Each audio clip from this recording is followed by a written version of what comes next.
दुर्गा पूजा भारत एक धार्मिक व महत्वपूर्ण त्योहार है, जिसके दौरान देवी दुर्गा की पूजा की जाती है। दुर्गा पूजा हिंदू कैलेंडर के अनुसार अश्विन के महीने में आता है। लोगों के लिए यह एक पारंपरिक अवसर है जो लोगों को भारतीय संस्कृति और रीति रिवाजों से जोड़ता है। अधिकतर लोग इस पर्व को पूरे 5, 7 या 9 दिन तक मनाते हैं। लोग षष्ठी के साथ दुर्गा देवी की मूर्ति की पूजा करना शुरू करते हैं, जो दशमी पर समाप्त होती है। पूरे 10 दिवसीय उत्सव के दौरान विभिन्न रीति रिवाज जैसे उपवास, दावत, पूजा आदि का पालन किया जाता है। लोग अंतिम 4 दिनों में मूर्ति विसर्जन और कन्या पूजन भी करते हैं। कन्या पूजन को लोग काफी पवित्र मानते हैं, जिन्हें सप्तमी, अष्टमी, नवमी और दशमी के नाम से जाना जाता है। लोग मिलजुल कर पूरे उत्साह, आनंद और भक्ति के साथ मां दुर्गा की पूजा करते हैं। ये भारत के कई बड़े बड़े राज्यों जैसे पश्चिम बंगाल, बिहार, मिथिला, झारखंड, असम, त्रिपुरा, उड़ीसा, मणिपुर आदि में बड़ी धूमधाम से मनाया जाता है। कई राज्यों में दुर्गा पूजा पर 5 दिनों तक स्कूल, कॉलेज, ऑफिस आदि संस्थानों में अवकाश भी होता है। ये पर्व धार्मिक और सामाजिक सांस्कृतिक कार्यक्रम है, जिसे हम सब हर साल पूरी श्रद्धा और धूमधाम के साथ मनाते हैं।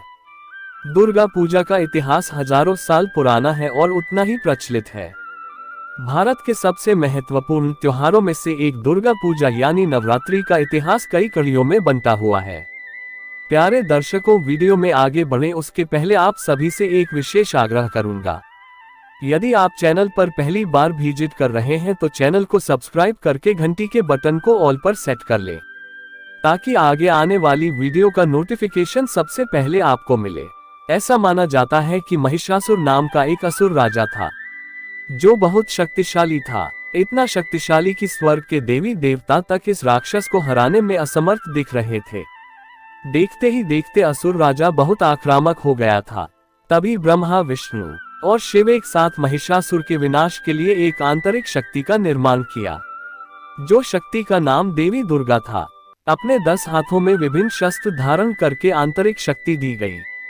फिर मां दुर्गा ने 9 दिनों तक महिषासुर से युद्ध किया और 10वें दिन महिषासुर राक्षस का वध करके विजयी हुई थी। उसी दिन को विजयदशमी दशहरा के रूप में मनाया जाता है।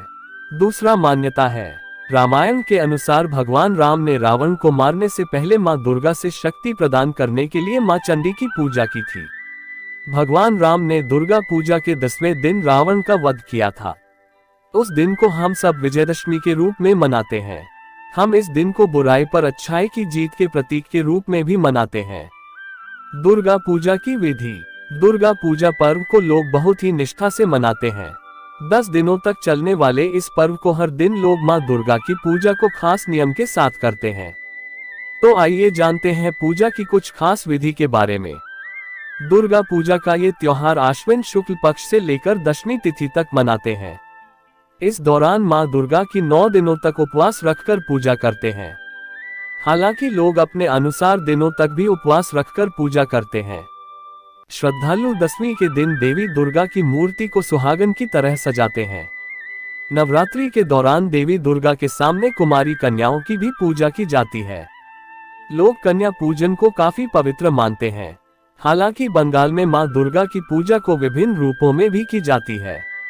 विजयदशमी के दिन लोग अपनी पसंद की वस्तुएं अर्पित करते हैं। उस दिन पूरी रात पूजा, अखंड पाठ और जाप करते हैं। फिर देवी की मूर्तियों को श्रृंगारित करके काफी हर्षोल्लास के साथ झांकी निकालते हैं। फिर पूरी धूमधाम के साथ पूरे समाज के चक्कर लगाने के बाद अंत में प्रतिमा को स्वच्छ नदी अथवा तालाब में विसर्जित करते हैं। एक बार देवदत्त के पुत्र कौस्ता ने अपनी शिक्षा पूरी करने के बाद अपने गुरु वर्तंतु को गुरु दक्षिणा देने का फैसला किया।